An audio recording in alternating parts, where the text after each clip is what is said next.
Common misconceptions about fat loss. I'm Nate, I'm the FitFutureMD, upload every Monday, Wednesday, Friday. Pick up that free copy of the nutrition and workout guide in the description below. I'm currently down 42 pounds.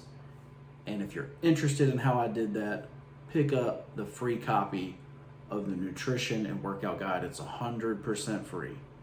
No shipping and handling, nothing like that. 100% free. I'm the owner of Ensorsale. Ensorsale is about motivating others, about inspiring others, right? So if you have an inspirational message to send out there, wear it on your t-shirt today, wear your inspiration and inspire others around you to be better, to become better. And that's how you build up your community, make your community better, right? So shop at Ensorsale.com, use FitFutureMD for 20% off.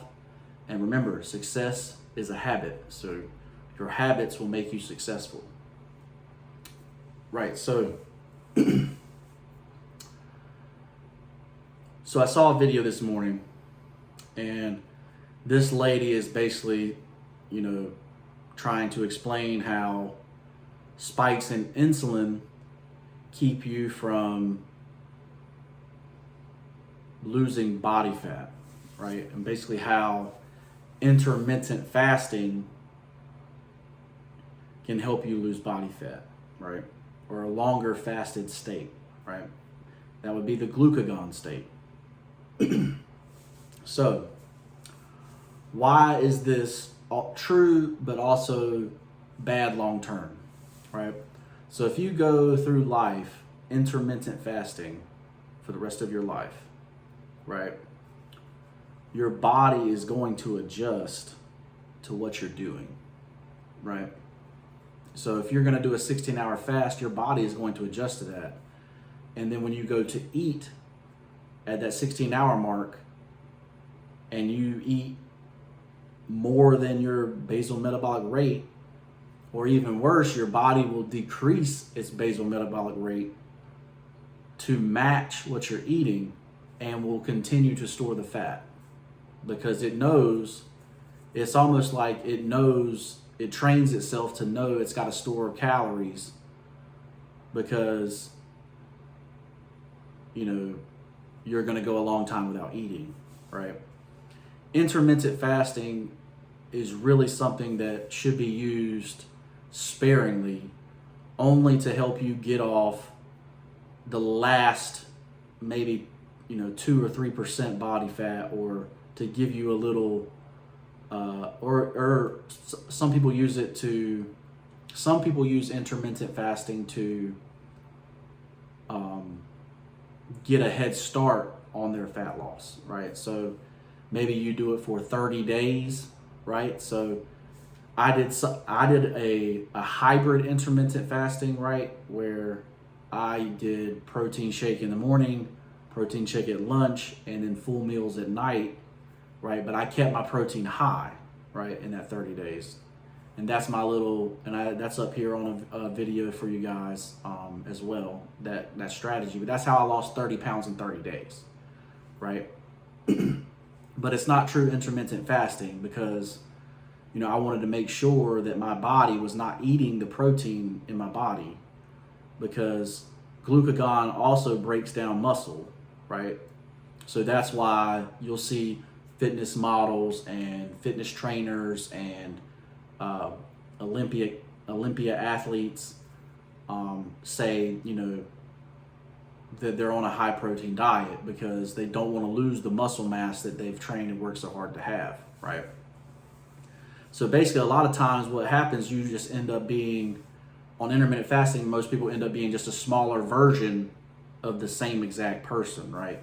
Because fasting, without having high protein will cause you to lose muscle mass at the same rate as your fat, right?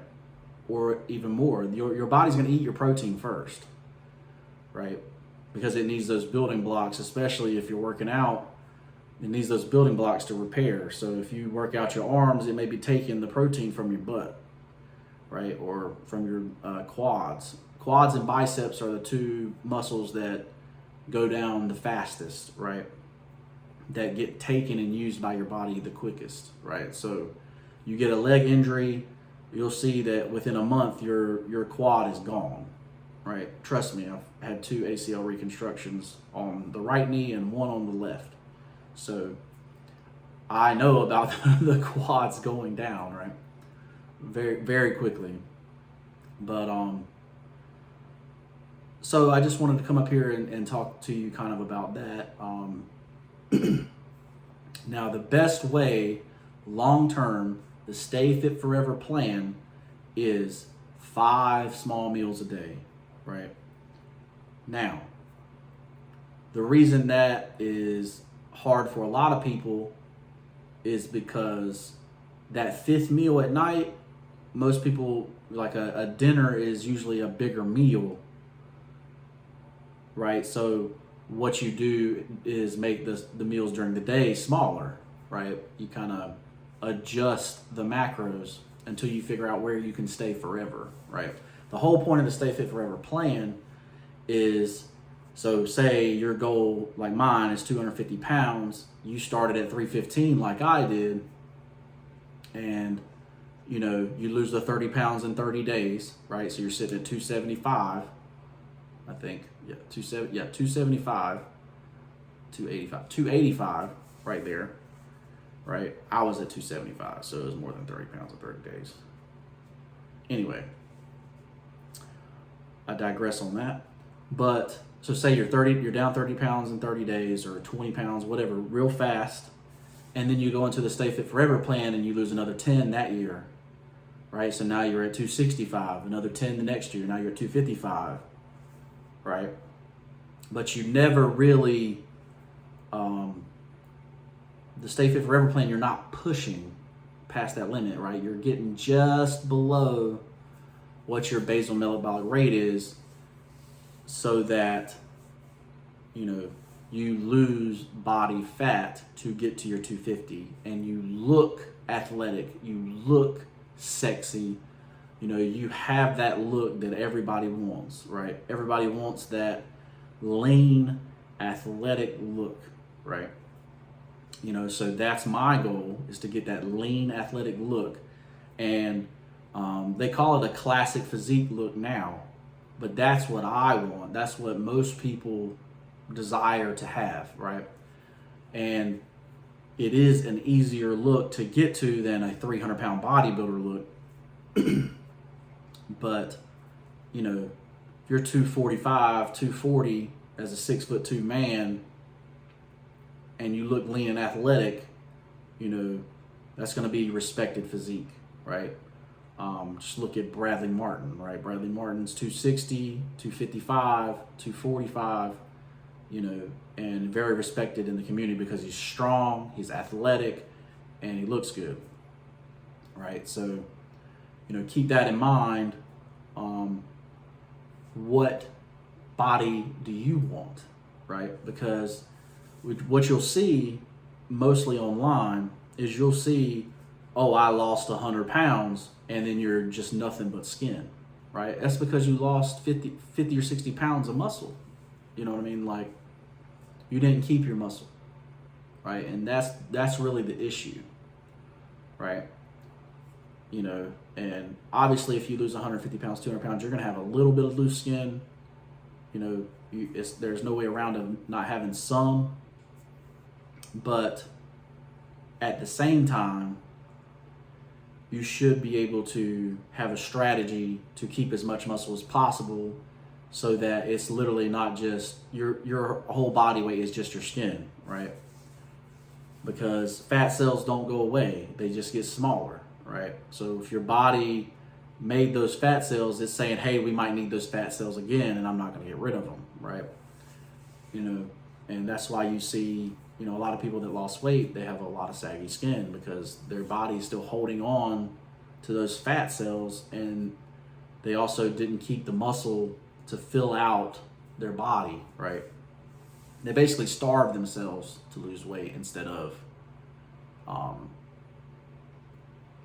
increase their basal metabolic rate to lose weight, right? And so that's what we're trying to do. We're trying to increase our basal metabolic rate You increase your basal metabolic rate by eating more, right, and being in a caloric deficit, while at the same time lifting weights and doing cardiovascular exercise, right? But you have to eat so that your hormones are right? So that's why eggs are so pushed in fitness, right? Because you basically make all your hormones from the cholesterol in eggs, right? And then if you have a lower fat diet the rest of the day, that's fine because you've gotten your hormone, the cholesterol that makes your hormones, right? So, eggs make your hormones. And, there's people that won't even let an egg yolk, pass their mouth, right? Like, they won't swallow an egg yolk, right? And, you'll see that their hormones are messed up, right? And that's what you don't want. You don't want your hormones to be messed up. So keep that in mind. You can also do other stuff. There's other healthy fats out there that can help you other than eggs if you're not an egg person. But eggs is the, nature's miracle food, right? So, all right, guys, I hope this helped kind of clarify intermittent fasting, high insulin versus glucagon, and stuff like that. That was my intention with the video. Pick up that free copy of the Nutrition and Workout Guide in the description below. It's going to give you exactly what you need to get started. If you have any questions on it, you can always email me, right? The email is in the nutrition guide. Like I say, I'm here to help you the best I can. Obviously, consult your physician before you start a workout plan and a nutrition plan. I know we're all starting from different levels, right? So, and it talks about that in the nutrition workout plan too, because I started out just doing yoga because I could not get off the couch. I was too fat and too weak, right? So keep that in mind. Shop at Ensorsale.com. Remember, your habits make you successful. Success is a habit. Use code FitFutureMD for 20% off, and we'll see you in the next one. Peace.